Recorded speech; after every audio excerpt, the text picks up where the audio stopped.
السلام علیکم مودی صاحب۔ وعلیکم السلام۔ میرا سوال یہ ہے کہ عام طور پر یہ بولا جاتا ہے کہ ایک جو مسلمان ہے وہ کم از کم ایمان تو رکھتا ہے اللہ تعالیٰ پر، وہ ایک دفعہ جہنم سے ہو کے جنت میں تو جائے گا، تو یہ اس کا کیا کرائٹیریا ہے کہ وہ جہنم میں جائے گا جہنم سے ہو کر جنت میں جائے گا؟ تو اس پہ تھوڑی سی روشنی فرما دیں، شکریہ۔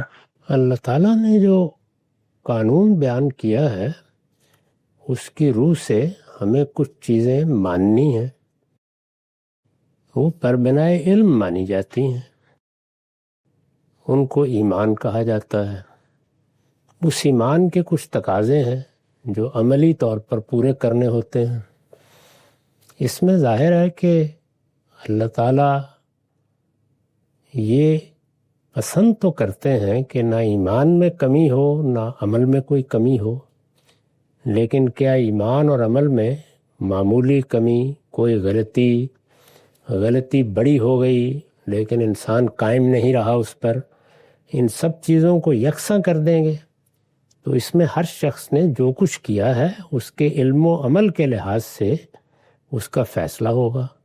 قرآن مجید نے بتا دیا ہے کہ اس میں دو مرحلے ہیں اور دونوں سامنے آ جائیں گے۔ پہلا مرحلہ وہ ہے جس میں لوگ میرٹ پر دائیں اور بائیں ہو جائیں گے، یہی الفاظ قرآن نے استعمال کیے ہیں، یعنی کچھ کو ان کا نامہ اعمال دائیں ہاتھ میں اور کچھ کو بائیں ہاتھ میں دے دیا جائے گا۔ تو یہ میرٹ کا فیصلہ ہے۔ اس میں تو جس کے پلڑے بھاری ہو گئے اس کے لیے جنت کا فیصلہ ہو گیا، اور جس کے ہاں کچھ نہیں ہے یا مقابلتاً کچھ نہیں ہے اس کے لیے جہنم کا فیصلہ ہو گیا۔ اس کے بعد دوسرا مرحلہ قرآن مجید میں عفو درگزر کا بیان ہوا ہے، یعنی اللہ تعالیٰ اپنے بندوں کی غلطیاں معاف فرمائیں گے۔